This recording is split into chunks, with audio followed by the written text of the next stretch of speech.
नमस्कार दोस्तों, कैसे हैं आप लोग। 29 दिसंबर 2021 के daily the Hindu editorial discussion में आपका स्वागत है। 5 आर्टिकल्स मैं आपके साथ डिस्कस करने वाला हूं। 5 आर्टिकल में एक आर्टिकल है डेसमंड टूटू को लेके। इनकी रिसेंटली मृत्यु हुई है 26 दिसंबर 2021 को। देखिए, साउथ अफ्रीका में जो एंटी अपार्थाइड स्ट्रगल चढ़ा है, एंटी अपार्थाइड स्ट्रगल, आपको पता है कि साउथ अफ्रीका भी इंग्लैंड के अंदर गुलाम था और इनको आज़ादी काफ़ी बाद में मिली है, 1990 के लगभग। तो वहां पे कुछ बहुत इंपॉर्टेंट लीडर्स थे, उन लीडर्स के नाम बताऊंगा। उनमें एक इंपॉर्टेंट लीडर थे आपके डेसमंड टूटू। और डेसमंड टूटू की क्या इंपॉर्टेंस है, इसको मैं यहाँ पे बताऊंगा। साउथ अफ्रीका के कुछ इंपॉर्टेंट लीडर्स को इंडिया का लीडर्स का जो रूल था फ्रीडम मूवमेंट में, उससे भी कंपेयर किया गया, तो इसको भी देखेंगे।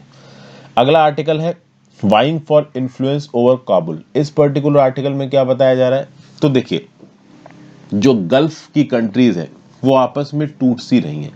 अभी रिसेंटली क्या हुआ कि पाकिस्तान ने होस्ट किया है ऑर्गेनाइजेशन फॉर इस्लामिक कोऑपरेशन का एक सेशन।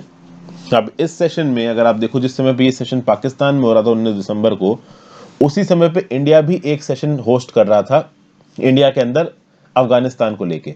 यहाँ पे Kazakhstan, Uzbekistan, Tajikistan, Turkmenistan, Kyrgyzstan, तो इनके रिप्रेजेंटेटिव्स इंडिया में आए थे।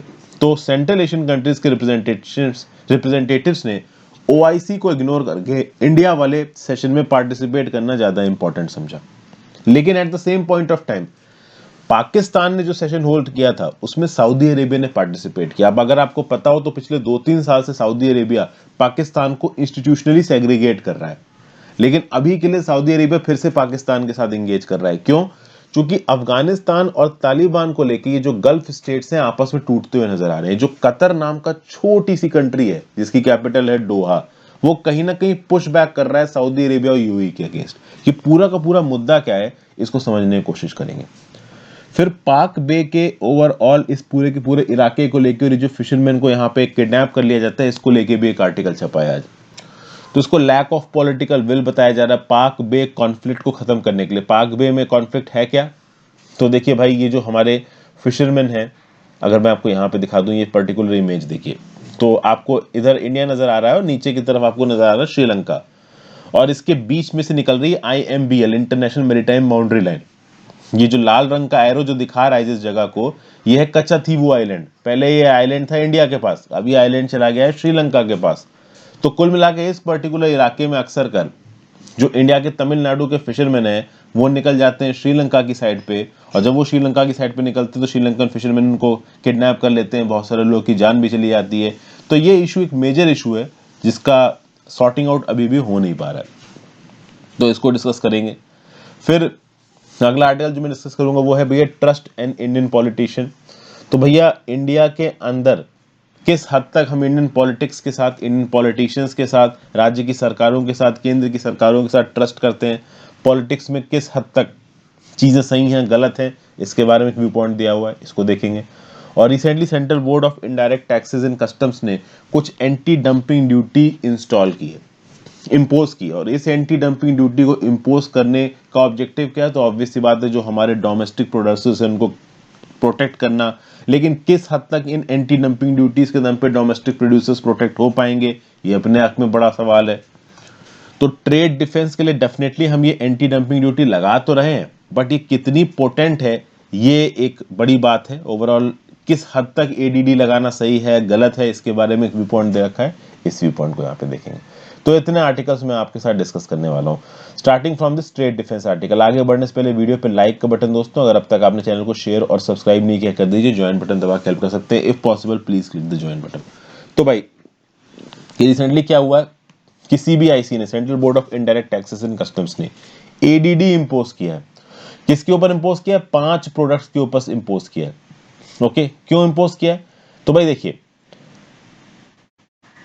लो प्राइस्ड इंपोर्ट्स, कुछ पर्टिकुलर इंडस्ट्रीज में लो प्राइस्ड इंपोर्ट्स इंडिया के अंदर आ रहे हैं। जैसे for example specific flat rolled aluminium products for solar module, ये CTH 7606 7607 में इंपोर्ट होते हैं। नोटिफिकेशन 68/2021 एडीडी का आया था। इतना डिटेल में आपको जाने की जरूरत नहीं, मैंने ऐसे बता दिया आपको। तो flat roll products, aluminium products for solar module, फिर सिलिकॉन सीलेंट्स, इस प्रकार की चीज जो इंपोर्ट की जाती है इंडिया में for the manufacture of solar photovoltaic modules. तो इनको बनाने के लिए चाइना से जो भी चीजें इंडिया के अंदर आ रही हैं उसके ऊपर यहाँ पे एडीडी इंपोज कर दिया गया।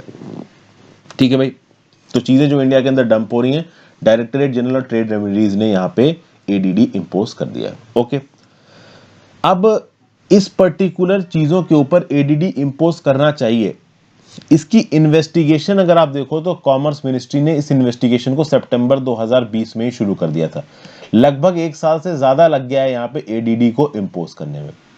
ठीक है, तो 1 ईयर्स का समय लगा इन्वेस्टिगेशन में, और ओवरऑल ये जो एडीडी इंपोज की गई है ये 5 साल के लिए यहाँ पे इंपोज की गई है। तो लोकल प्रोड्यूसर्स को जो इंजरी हो रही है चाइनीज के लो प्राइस्ड इंपोर्ट के चलते, उसको यहाँ पे कम करने की कोशिश की जा रही। तो प्रोटेक्टिव ड्यूटी तो यहाँ पे आनी ही आनी थी। और देखिए, एडीडी एक ऐसा मैकेनिज्म है जिसके थ्रू कोई लोकल प्रोड्यूसर, मतलब कोई एक कंट्री अपने लोकल प्रोड्यूसर्स को प्रोटेक्ट करने के लिए एडीडी लगा सकती है, अगर वो इस बात को प्रूव कर सके कि बाहर से जो सामान आ रहा है वो बहुत ज्यादा सस्ता है।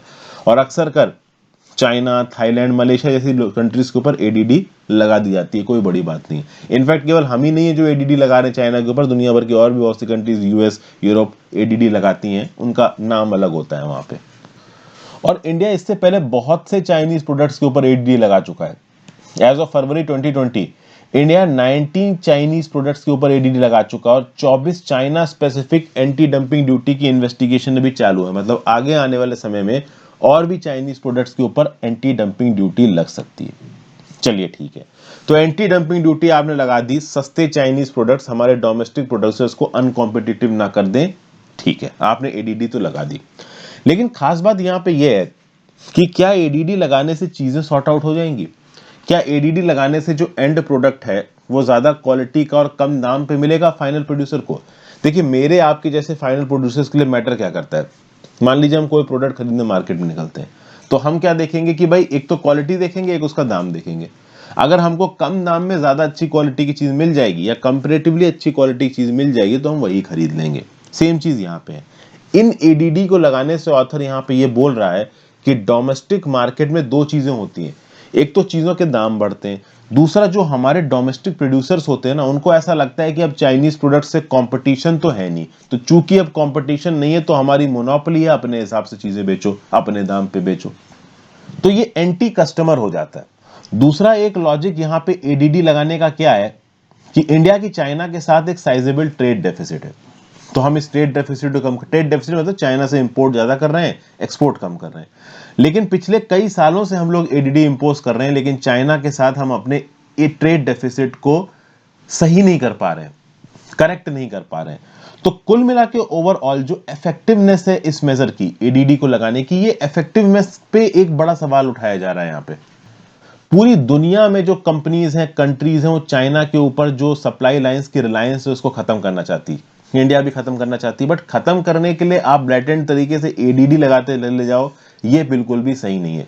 आप अपनी डोमेस्टिक एफिशिएंसी और एफिशिएंसी को बढ़ाओ, ऐसा ऑथर यहाँ पे बोलने की कोशिश कर रहा है। इसके लिए इन पॉलिसी मेकर्स को बहुत सारे स्टेप्स लेने पड़ेंगे, ट्रेड डिफेंसेस को सही समय पे लगाना पड़ेगा। बस एडीडी लगा देने भर से आप चीजों को सॉर्ट आउट नहीं कर सकते। तो यही इस आर्टिकल में बताया गया। नेक्स्ट आर्टिकल की तरफ चलते हैं, the pertinent issue of trust and Indian politician. देखिए, इसमें हर चीज काम की नहीं है, थोड़ी थोड़ी चीजें मैं आपको बताता हूं। और जिस समय पे कांग्रेस की सरकार थी 2004 से लेकर 2014 तक, 2014 के बाद से बीजेपी की सरकार है, इन दोनों के कंटेक्स्ट में यहाँ पे बात की जा रही है।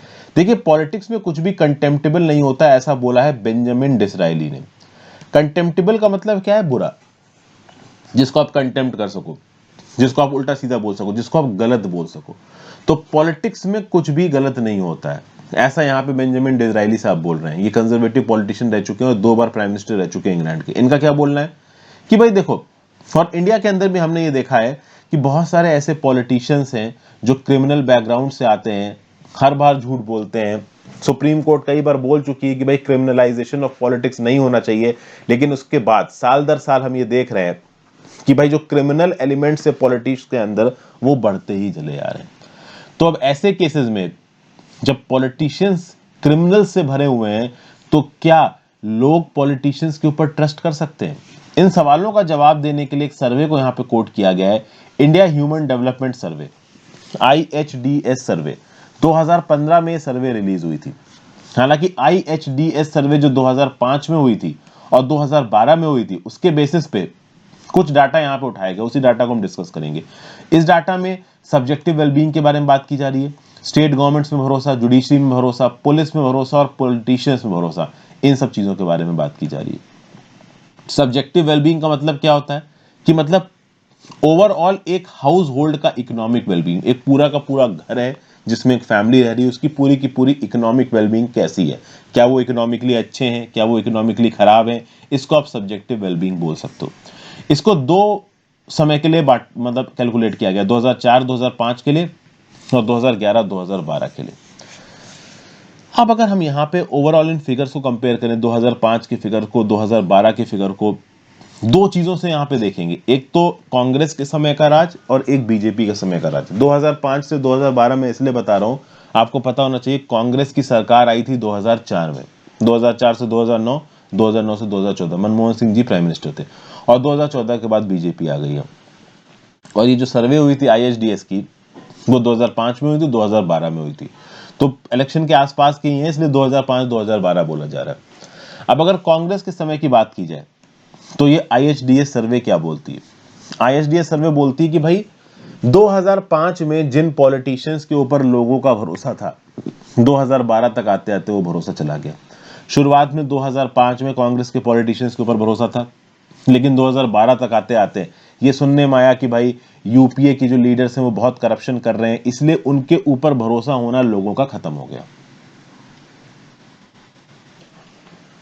फिर भाई वो घर जहां पे पर कैपिटा इनकम अच्छी थी, जो थोड़े ठीक ठाक थे, पैसों के मामले में अमीर थे, वो तो खुश थे, उनको लगा कि भाई चलो ठीक है, क्योंकि जिसके घर में कोई प्रॉब्लम नहीं है, ठीक ठाक कमा रहा है, उसको पॉलिटिशियन से कोई प्रॉब्लम नहीं होगी, उसको होगी चलो इनके राज में हमने ठीक ठाक कमा लिया तो हमें कोई प्रॉब्लम नहीं है। ओके, तो भाई पर कैपिटा एक्सपेंडिचर और रिलेटिवली एफ्लुएंट जो है हाउस होल्ड, वो पॉलिटिशियंस पे भरोसा दिखा रहा है, बाकी भरोसा नहीं दिखा रहे। ओके, फिर भाई रूरल इलाकों से ज्यादा अर्बन इलाकों में और जो स्लम्स में जो लोग रहते हैं उनको भरोसा नहीं है लोगों के ऊपर। ठीक है, देखो अर्बन इलाकों और स्लम्स में रहने वाले जो लोग हैं उनके पास इंफॉर्मेशन एक्सेस अच्छा खासा है, तो जब उनके पास इंफॉर्मेशन का एक्सेस है तो जो शहरों में अर्बन इलाकों में लोग रहते हैं उनके पास इंफॉर्मेशन का एक्सेस बहुत आसानी से है। ठीक है, वो गवर्नमेंट पॉलिसी फेलियर्स के बारे में जानते हैं, वो जानते हैं कि कैसे पॉलिटिशियंस लोगों को उल्लू बनाते हैं, कैसे पॉलिटिशियंस सारे क्रिमिनल्स हैं। जो रूरल इलाकों में लोग रहते हैं, गांव के इलाकों में लोग रहते हैं, वो थोड़े भोले हैं, उनको ज्यादा पता नहीं है, ना नॉलेज है, इंफॉर्मेशन का एक्सेस उतना अच्छा नहीं है, तो वो इतना पॉलिटिशियंस को नहीं कराते। फिर अगर आप देखोगे कि अगर बंदा ज्यादा पढ़ा लिखा है, इंसान ज्यादा पढ़ा लिखा है, तो if he is more well educated, तो ऑब्वियस सी बात है उसका पॉलिटिशियंस के ऊपर ट्रस्ट कम होगा, क्योंकि एक एजुकेटेड इंसान ये जानता है कि ये पॉलिटिशियंस, पहली बात तो ज्यादातर पॉलिटिशियंस इलिटरेट हैं, दूसरे क्रिमिनल एलिमेंट्स हैं, तो वो भाई साहब नाराज हैं। दूसरा, अब कुछ कंट्रोवर्शियल बातें भी हैं यहाँ पे, मैं फिर भी बता देता हूँ।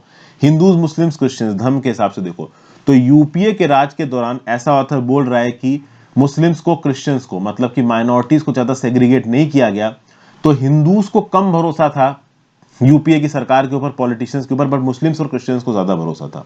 बट ऑब्वियस सी बात है, बीजेपी की सरकार के समय पे ऐसा बोला जा रहा है कि हिंदुत्व ज्यादा हो रहा है, मुस्लिम्स क्रिश्चियंस को सेग्रीगेट किया जा रहा है, इसलिए हिंदूज का भरोसा ज्यादा हो गया पॉलिटिशियंस के ऊपर और मुस्लिम्स क्रिश्चियंस का भरोसा अब कम हो गया।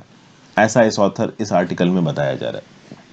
फिर नेक्स्ट क्या बताया जा रहा है कि भाई देखिए, कांग्रेस के राज के समय पे ब्राह्मण्स टॉप हायरार्की पे थे और दलित्स, आप कह लो सो कॉल्ड जो सोशल स्ट्रक्चर पुराने समय में बनाया गया था उसमें लोअर रंग में। तो अभी के लिए देखा जाए तो Brahmins middle backward class, most backward class, जो बैकवर्ड क्लासेस हैं, और फिर दलित्स। तो ब्राह्मण्स खुश हैं, दलित्स खुश हैं। ब्राह्मण्स इसलिए खुश हैं कि भाई उनके जो लीडरशिप है उसको ना छोड़ा जाए, लीडरशिप इन द सेंस कि जो जो भी ब्राह्मण्स के इलाके हैं वहां से ब्राह्मण कैंडिडेट को ही टिकट दिया जाए, पॉलिटिक्स में भी ब्राह्मण्स को इंपॉर्टेंस दी जाए, प्लस दलित्स को रिजर्वेशन दिया जाए। तो ब्राह्मण्स और दलित्स दोनों ही सरकार से नाराज नहीं, क्योंकि अपनी अपनी जगहों पे दोनों को इनफ रिप्रेजेंटेशन मिल रहा है। तो कुल मिला के यहाँ पे ओवरऑल पॉलिटिक्स के साथ आप एग्री कर रहे हो या नहीं एग्री कर रहे हो, ये इस बात पे डिपेंड करता है कि आपके इमीडिएट इंटरेस्ट किस हद तक पूरे हो रहे हैं, आपकी इमीडिएट जरूरतें किस हद तक पूरे हो रहे हैं, आप कहाँ पे रह रहे हो, आपका एजुकेशन लेवल क्या है, वगैरह वगैरह। अगर देखा जाए अभी के लिए तो क्रिमिनलिटी पॉलिटिक्स में लगातार बढ़ती जा रही है, और ये बोल रहा है एसोसिएशन फॉर डेमोक्रेटिक रिफॉर्म्स। इसके हिसाब से 2004 लोकसभा इलेक्शन में 24% लोग जो जीते थे वो क्रिमिनल बैकग्राउंड के थे। 2009 के जनरल इलेक्शंस में 30% लोग क्रिमिनल बैकग्राउंड के थे। 2014 के इलेक्शंस में जो जीते हुए लोग उसमें 34% लोग क्रिमिनल बैकग्राउंड के, और 2019 के इलेक्शन में 43% लोग क्रिमिनल बैकग्राउंड के। और भाई 2019 के इलेक्शन वाले में जितने भी लोग जीते हैं उसमें से 29% लोग ऐसे हैं जिनके ऊपर सीरियस क्राइम्स है, रेप, मर्डर, कल्पेबल, होमिसाइड जैसे क्राइम्स है। और देश की जो सबसे बड़ी दो नेशनल पार्टीज हैं, भारतीय जनता पार्टी, एक कांग्रेस, भारतीय जनता पार्टी ने 2019 के इलेक्शन में 303 सीटें जीती। इन 303 में से 116 के ऊपर क्रिमिनल रिकॉर्ड चालू है, मतलब 39% भारतीय जनता पार्टी के जो मेंबर्स हैं उनके ऊपर क्रिमिनल रिकॉर्ड्स हैं। वहीं पे कांग्रेस में 52 लोग जीते हैं 2019 के इलेक्शंस में, जिसमें से 29 के ऊपर क्रिमिनल रिकॉर्ड्स हैं। तो इसका क्या मतलब है? इसका मतलब यह है कि क्रिमिनल रिकॉर्ड्स वाले लोगों को टिकट दिए जा रहे हैं, और क्रिमिनल रिकॉर्ड्स वाले लोगों की जीतने की जो प्रोबेबिलिटी है वो बहुत ज्यादा है। तो जैसा कि मैंने बताया, यही लिखा हुआ है, बहुत सारी स्टडीज ने ये बोला है कि ये जो पॉलिटिकल पार्टीज हैं ये जबरदस्ती उन्हीं लोगों को टिकट देती हैं, उन्हीं कैंडिडेट्स को टिकट देती हैं जिनके पॉलिटिकल और क्रिमिनल बैकग्राउंड्स हैं। क्योंकि क्रिमिनल बैकग्राउंड्स वाले जो लोग होते हैं उनकी अपने इलाके पे, जो लोकल इलाके पे पकड़ होती है, वो पकड़ बहुत अच्छी होती है, उनके इलेक्शन जीतने के चांस ज्यादा होते हैं, तो उनको टिकट भी इसी हिसाब से मिलते हैं। तो ज्यादा रिसोर्सफुल लोग, ज्यादा ऐसे लोग जो कि क्या कह लो कि ओवरऑल लोकल लेवल पे जो पॉलिटिकल पार्टी है उसके एजेंडा को एक आयरन हैंड से इंप्लीमेंट कर पाए, इन सब चीजों के चलते हो क्या रहा है कि इंडियन पॉलिटिक्स में क्रिमिनलिटी बहुत बढ़ रही है, और जो ट्रस्ट वाला एलिमेंट है वो यहाँ पे कम हो रहा है। और एक बात तो बिल्कुल ये है कि ये देखिए, ये कोई पॉलिटिकल स्टेटमेंट नहीं है, एसोसिएशन फॉर डेमोक्रेटिक रिफॉर्म्स का डाटा बोलता है कि क्रिमिनलिटी पॉलिटिक्स में बढ़ रही है और इसको सॉर्ट आउट करने की जरूरत है।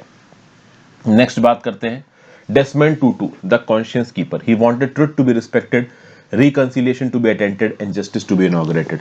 देखिए, अब यहाँ पे एग्जाम्स पर्सपेक्टिव से तो बहुत ज्यादा कुछ नहीं है, बट ठीक है, मुझे आर्टिकल इंपॉर्टेंट लगा। अगर आप देखो तो साउथ अफ्रीका के एंटी अपार्थाइड स्ट्रगल में, एंटी ब्रिटिश स्ट्रगल में, वो जो ब्लैक्स के अगेंस्ट वहां पे सेग्रीगेशन होता है उसके अगेंस्ट जो भी यहाँ पे एजिटेशन हुआ है उसमें कुछ नाम बहुत इंपॉर्टेंट है। सबसे पहले आते हैं 5 नाम, और ये जो 5 नाम है ये साउथ अफ्रीका के अलग अलग हिस्सों के हैं, अलग अलग ट्राइब्स के हैं। फॉर एग्जाम्पल एक नाम है अल्बर्ट जॉन लुथुली, ये जुलू लीडर है अफ्रीकन नेशनल कांग्रेस के, मतलब थे, नटाल नाम की जगह के थे। फिर एक थे ओलिवर तांबो, ये पोंडो लोग को रिप्रेजेंट करते थे जो कि साउथ अफ्रीका के वेस्टर्न इलाकों में रहते हैं। नेल्सन मंडेला, ये जोक्सा पॉपुलेशन के थे साउथ अफ्रीका के ईस्टर्न केप में। फिर एक थे वॉल्टर सिसुलू, ये एक मिक्स्ड ब्लैक और व्हाइट अफ्रीकन हेरिटेज के थे। और एक थे डेस्मंड टूटू जो कि मिक्स्ड जोशा और मोट्सवाना डिसेंट के थे। अगर आप देखो तो यहाँ पे बात हो रही डेस्मंड टूटू साहब की। 26 दिसंबर 2021 को इनका देहांत हो गया, ये सबसे यंग थे। अब ऐसा नहीं है कि यहाँ पे और इंपॉर्टेंट लोग नहीं है, साउथ अफ्रीका के एंटी अपार्थाइड स्ट्रगल में और भी इंपॉर्टेंट लोग हैं। 3 और लोगों के नाम यहाँ पे दिए हुए हैं। एक थे जो स्लोवो जो व्हाइट कम्युनिस्ट लीडर थे, एक थे क्रिस हैनी, और एक थे स्टीव बीको। तो ये कुछ ऐसे लोग हैं जिन्होंने कहीं ना कहीं साउथ अफ्रीका के एंटी अपार्थाइड स्ट्रगल में अपना एक इंपॉर्टेंट रोल प्ले किया। अब इनको यहाँ पे कंपेयर भी किया गया है। जो लुथुली हैं इनको इंडिया के गोपाल कृष्ण गोखले के साथ कंपेयर किया गया। जो तांबे थे ये ज्यादातर साउथ अफ्रीका से बाहर ही रहे हैं, लंदन से इन्होंने अपना ऑपरेट किया है, तो इसको इंडिया के दादा भाई नौरोजी के साथ कंपेयर किया गया है। जो मंडेला है इनको कंपेयर किया गया है गांधी कम नेहरू, मतलब थोड़ा बहुत गांधी जी बोल सकते हो, थोड़ा बहुत नेहरू जी की तरह बोल सकते हो। फिर भाई जो सिसुलू थे इनको कंपेयर किया गया है सरदार पटेल कम सी राजगोपालाचारी के साथ, ठीक है। और जो आपके स्लोवो थे, स्लोवो को कंपेयर किया गया दीन बंधु सीएफ एंड्रूज के साथ, जो कि एक एंग्लिकन क्लेरिक थे और टैगोर के दोस्त थे, जिन्होंने स्मुट्स गांधी एग्रीमेंट 1914 साउथ अफ्रीका में मीडिएट किया था। उसके बाद जो हानि है साउथ अफ्रीका में, इनको नेताजी सुभाष चंद्र बोस के साथ कंपेयर किया गया। तो कुल मिला के यहां पे सब क्या बताया जा रहा है। अच्छा, एक और जो स्टीव बीको थे, स्टीव बीको को कंपेयर किया गया इंडिया के शहीद भगत सिंह के साथ। तो कुल मिला के कंपैरिजन है साउथ अफ्रीका के जो भी मेजर लीडर्स रहे हैं एंटी अपार्थाइड स्ट्रगल के, अगर उस स्ट्रगल को थोड़ा बहुत आप इंडिया के साथ कंपेयर कर दो तो किस पर्टिकुलर इंडिविजुअल का कंपैरिजन किसके साथ होगा ये यहां बता दिया गया। क्या डेस्मंड टीटू का किसी के साथ हो सकता है? डेसमंड टूटू का किसी के साथ कंपैरिजन नहीं, थोड़ा बहुत जेरोम डिसूजा के साथ कंपैरिजन है, जो कि मैंगलोर के जेसुइट प्रीस्ट थे, कॉन्स्टिट्यूएंट असेंबली ऑफ इंडिया के मेंबर थे, जिन्होंने माइनॉरिटीज के प्रोटेक्शन के लिए बहुत सारी बातें करी, फंडामेंटल फेथ को बचाने की कोशिश की। हालांकि पूरी तरीके से जेरोम डी डिसूजा को भी आप डेसमंड टूटू के साथ कंपेयर नहीं कर सकते। डेसमंड टूटू का कोई भी कंपैरिजन नहीं है, वो अपने आप में बहुत यूनिक इंसान थे। साउथ अफ्रीका के अंदर एंटी अपार्थाइड स्ट्रगल में बहुत कुछ किया है उन्होंने। कैसे किया है? वैसे तो देखा जाए तो डेसमंड टूटू साहब बिशप थे जोहान्सबर्ग के 1985 से लेकर 1986 तक, फिर वो आर्च बिशप बने केप टाउन के 1986 को लेकर 1996 तक, और अपार्थाइड से लेके जो डेमोक्रेसी का रास्ता था उसमें डेसमंड टूटू ने एक मेजर रोल प्ले किया। ठीक है, अफ्रीकन क्रिश्चियन की तरह वो बोलते थे, जस्टिस की बात करते थे, इक्वलिटी की बात करते थे, ओवरऑल आप देखो तो इक्विटेबल ट्रीटमेंट की बात करते थे, अपार्थाइड के अगेंस्ट बात करते थे, और लोगों के बीच में बहुत ज्यादा रिस्पेक्टेड थे। अगर आप पॉलिटिकल पार्टीज देखोगे साउथ अफ्रीका की, तो साउथ अफ्रीका में भी फार राइट था, फार लेफ्ट था। जो कंजर्वेटिव तबके थे साउथ अफ्रीका के, उनको लगता था कि डेसमंड टूटू कुछ ज्यादा ही मॉडर्न है, ठीक है ना। जो मॉडरेट तबके थे उनको लगता था कि डेसमंड टूटू कुछ ज्यादा ही कंजर्वेटिव थे। लेकिन डेसमंड टूटू एक ऐसे इंडिविजुअल थे जिनको साउथ अफ्रीका के लोग बहुत ज्यादा इज्जत करते थे। डेसमंड टूटू बिल्कुल ही एंटी कम्युनिस्ट थे, तो जो मार्क्सिस्ट और कम्युनिज्म को फॉलो करने वाले लोग थे वो भी डेसमंड टूटू को पसंद नहीं करते थे। लेकिन डेसमंड टूटू को जो लोग थे साउथ अफ्रीका के वो बहुत पसंद करते थे, इनकी फैन फॉलोइंग बहुत ज्यादा बड़ी थी, ओवरऑल इनको फॉलो बहुत सारे लोग यहाँ पे करते थे। अब चूंकि यहाँ पे डेसमंड टूटू की रिसेंटली मृत्यु हुई है तो इसलिए यहाँ पे याद किया जा रहा है। ओवरऑल देखा जाए तो डेसमंड टूटू साहब ने कंटेम्प्रेरी इवेंट्स में भी अपने कुछ व्यू पॉइंट्स दिए हैं। जैसे डेसमंड टूटू साहब ने इन्वायरमेंट के फेवर में बात की है। डेसमंड टूटू साहब ने ये जो पैलेस्टीनियंस के खिलाफ अत्याचार हो रहा है इजराइल पैलेस्टीन कॉन्फ्लिक्ट में, उसमें ओवरऑल पैलेस्टीनियंस का फेवर किया है। डेसमंड टूटू साहब ने ये जो म्यांमार के अंदर रोहिंग्या मुस्लिम्स के ऊपर जो अत्याचार हो रहा था उसके अगेंस्ट बात की है। डेसमंड टूटू साहब ने डेथ पेनल्टी के अगेंस्ट बोला है। समझ गए? तो कुल मिला के आप कह सकते हो कि क्लाइमेट चेंज के ऊपर डेसमंड टूटू साहब ने बोला है। तो contemporary freedom struggle of south Africa में तो डेसमंड टूटू साहब ने अपना रोल प्ले किया ही किया है। उसके साथ साथ कंटेम्प्रेरी वर्ल्ड में, ग्लोबल एरेना में जो चीजें चल रही हैं उसमें भी डेसमंड टूटू साहब ने अपने व्यूज दिए हैं। और इसके साथ साथ एक डिबेट है यहाँ पे डेसमंड टूटू साहब की दलाई लामा के साथ। इसमें दोनों एक दूसरे से मजाक करते हुए नजर आ रहे हैं। डेसमंड टूटू बोल रहे हैं मैं क्रिश्चियन हूँ, दलाई लामा बोल रहे हैं कि मैं बुद्धिस्ट हूँ, तो हम मरेंगे तो अलग अलग जगह पे जाएंगे। तो आपस में एक दूसरे से कुछ मजाक टाइप की बातें चल रही। तो बेसिकली ये आर्टिकल सिर्फ यहाँ पे इसलिए ही आया है क्योंकि रिसेंटली 21 दिसंबर को डेसमंड टूटू साहब की मृत्यु हुई है, तो इसलिए एक प्रकार से इनको यहाँ पे याद किया जा रहा है। नेक्स्ट जो आर्टिकल है वो है lack of political will. It is time to encourage fisherman to adopt sustainable practices to put an end to Palk Bay conflict. Palk Bay एक इंपॉर्टेंट मैरीटाइम जोन है साउथ ईस्टर्न इंडिया और north Sri Lanka के बीच में। यहाँ पे आपको ये पाक स्ट्रेट नजर आ रही है, ये एक्चुअली में पाक बे है। यहाँ पे छोटे मोटे नॉर्दर्न श्रीलंका के आइलैंड्स दिख जाएंगे। कुछ पहले छोटे मोटे आइलैंड्स थे जो कि इंडिया के कंट्रोल में अंदर थे। इसमें से बहुत इंपॉर्टेंट आइलैंड था कच्चा थी वो आइलैंड, जो कि अब कहाँ चला गया है, श्रीलंका के पास चला गया है। अभी रिसेंटली हुआ क्या है कि 68 इंडियन फिशरमैन को, जो ज्यादातर रामनाथपुरम और पुदुकोट्टई डिस्ट्रिक्ट के थे, इनको श्रीलंकन अथॉरिटीज ने 18 और 20 दिसंबर को अरेस्ट कर लिया। 10 फिशिंग बोट्स को भी यहाँ पे ओवरऑल सीज कर लिया गया श्रीलंकन अथॉरिटीज के द्वारा। पाक बे की बात की जाए तो 580 स्पेशीज ऑफ फिश यहाँ पे पाई जाती हैं। ये पॉइंट कैलीमेर ऑफ नागापट्टिनम से लेके मंदापम धनुष कोडी ऑफ रामनाथपुरम डिस्ट्रिक्ट तक जाता है। 250 किलोमीटर लंबी है ये पाक स्टेट, मतलब 250 किलोमीटर के ऊपर की आप कह सकते हो ये पूरा का पूरा इलाका है। और जो ओवरऑल डेप्थ है इस इलाके की वो है लगभग 9 मीटर। अब अगर देखा जाए तो इस इलाके का जो डिस्प्यूट है वो आज का नहीं है। अक्टूबर 1921, हम 2021 में चल रहे हैं, अभी 2022 में एंट्री मारने वाले हैं। 1921 अक्टूबर में नेगोशिएशन शुरू हुए थे इस पर्टिकुलर इलाके के ऊपर, और उस समय पे नेगोशिएशंस में एक तरफ थी गवर्नमेंट ऑफ मद्रास, एक तरफ थी गवर्नमेंट ऑफ सेलोन। आज की डेट में गवर्नमेंट ऑफ मद्रास को आप तमिलनाडु बोल सकते हो, सेलोन को आप श्रीलंका बोल सकते हो। उस समय पे बोला गया कि भाई पाक स्टेट को और गल्फ ऑफ मन्नार को डिलिमिटेट करने की जरूरत है। फाइनली ये डिलिमिटेशन कब होगा? 1970s में होगा। इंडिया और श्रीलंका आपस में एक एग्रीमेंट साइन करेंगे और इंटरनेशनल मैरीटाइम बाउंड्री लाइन यहां पे फिक्स की जाएगी। और इसको फिक्स करते वक्त पहले एक आइलैंड ये लाल रंग का जो कि यहाँ पे एरो से नजर आ रहा है, जिसको आप कच्छाथीवु आइलैंड बोलते थे, पहले ये आता था इंडिया के अंदर, फिर ये फाइनली श्रीलंका को सौंप दिया जाएगा। जब इसको श्रीलंका को सौंपा जाएगा तब प्रधानमंत्री इंदिरा गांधी जी ने बोला है sheer rock of no strategic importance.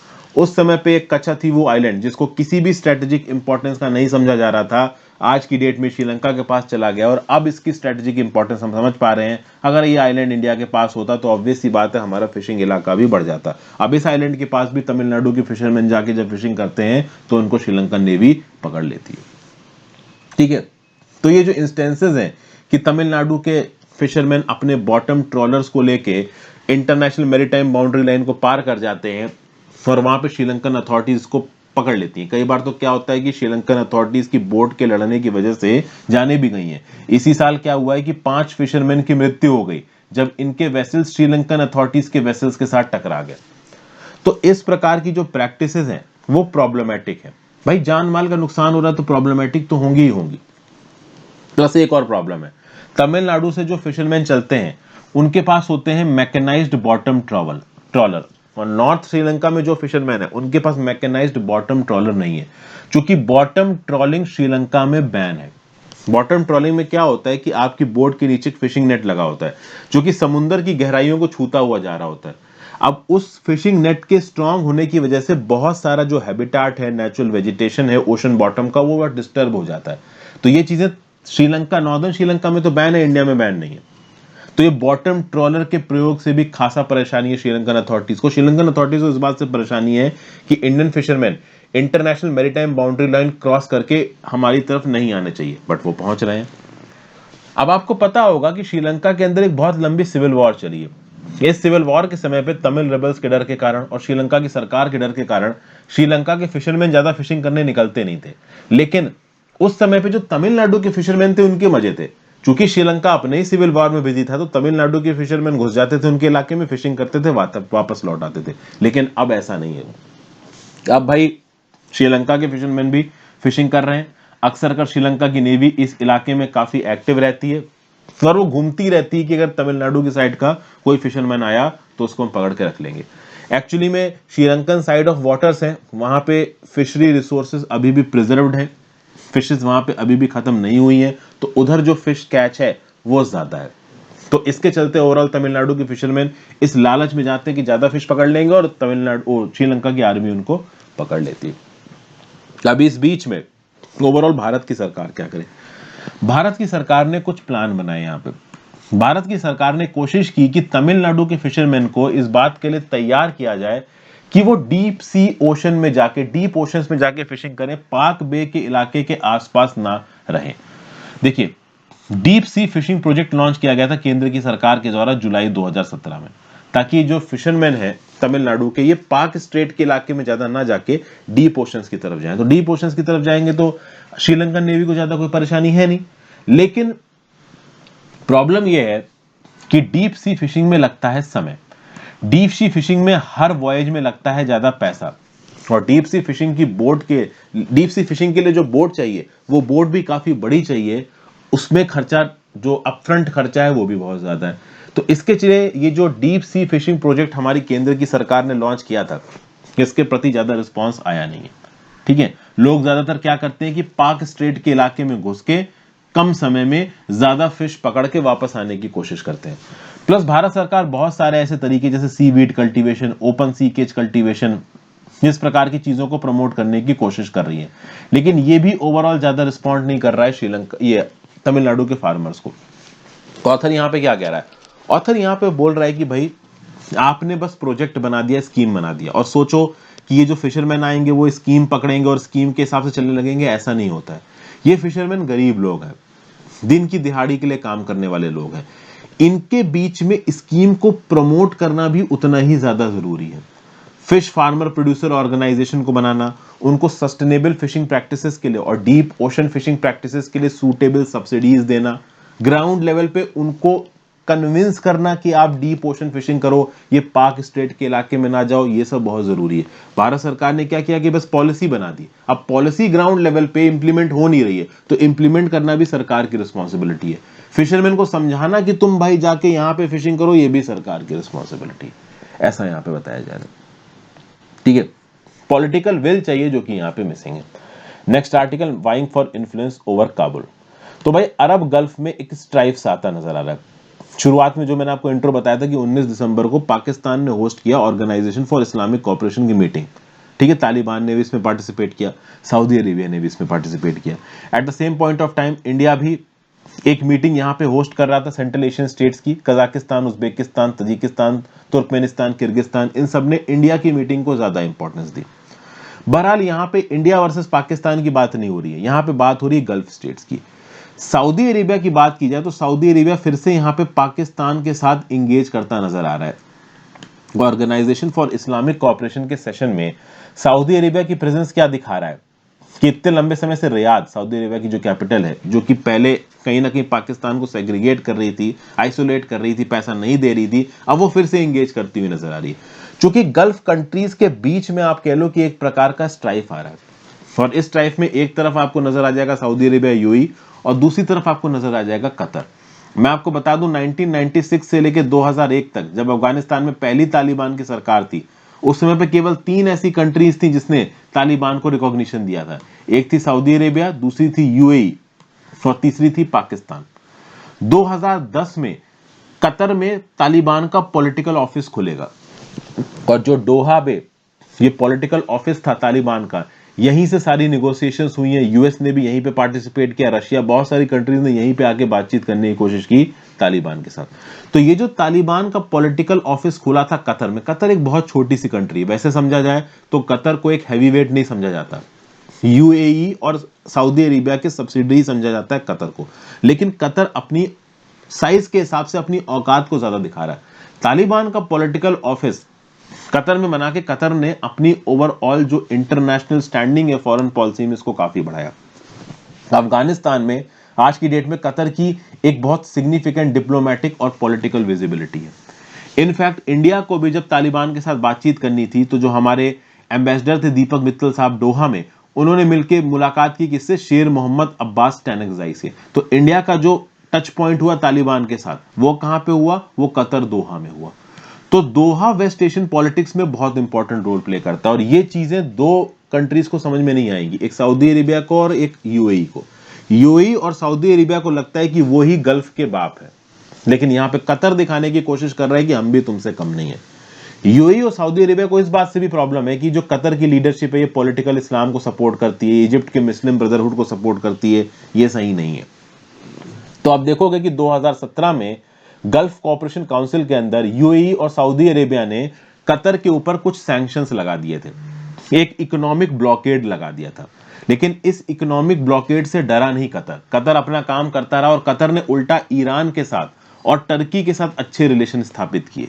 जब सऊदी अरेबिया और यूएई को समझ में आया कि कतर के ऊपर इकोनॉमिक ब्लॉकेड लगा के उल्टा पड़ रहा है मैटर, तब 2021 में उन्होंने ये इकोनॉमिक ब्लॉकेड हटा दिया। लेकिन आज की डेट में हालात ये है कि कतर टर्की और ईरान के बहुत पास पहुंच चुका है।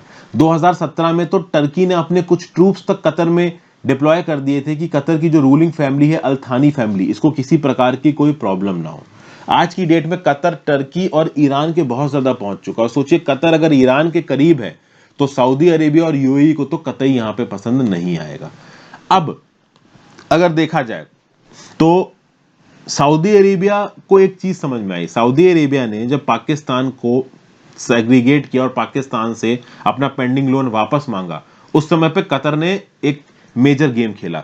जब सऊदी अरेबिया ने पाकिस्तान को आइसोलेट करने की कोशिश की तो कतर ने बोला कि हम पाकिस्तान को $3 बिलियन का पैसा दे रहे हैं। बेसिकली यहां पे एक पावर गेम चल रही है गल्फ स्टेट्स के बीच में, जिसमें कतर अपने आप को एक अलग पॉलिटिकल प्लेयर की तरह दिखाने की कोशिश कर रहा है।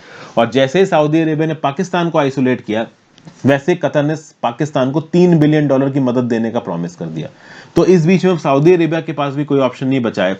सऊदी अरेबिया तालिबान के मुद्दे को लेके पाकिस्तान के साथ इंगेज कर रहा है। सबको लगता है कि पाकिस्तान का बड़ा इन्फ्लुएंस है तालिबान के अंदर। अब वो कितना इन्फ्लुएंस है कितना नहीं है वो तो आगे आने वाले समय में पता चलेगा।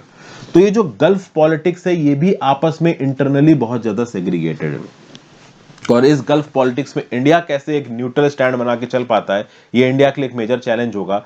देखा जाए तो हमारे सबसे अच्छे रिश्ते हैं गल्फ में, चाहे सऊदी अरेबिया हो, चाहे यूएई हो, चाहे कतर हो, सबसे इंडिया के अच्छे रिश्ते हैं। इनफैक्ट अगर आप देखो तो 2015 में नरेंद्र मोदी पहले इंडियन प्राइम मिनिस्टर बने जिसने यूएई को विजिट किया पिछले 34 सालों में। जनवरी 2022 में जो पहली विजिट होगी हमारे प्रधानमंत्री मोदी जी की, वो यूएई में अबू धाबी में होगी। तो नो डाउट हमारे आईपीएल भी यहां पे होते रहते हैं यूएई में। तो अरब गल्फ में सऊदी अरेबिया और यूएई के साथ हमारे रिश्ते बहुत अच्छे हैं, कतर के साथ भी अच्छे हैं। लेकिन ये जो ओवरऑल गल्फ का पूरा पॉलिटिकल स्फीयर है, ये आपस में बहुत हद तक टूटा हुआ है। तो इस बीच में इंडिया कैसे न्यूट्रल रह पाता है, ये इंडिया के लिए एक डिप्लोमेटिक चैलेंज है।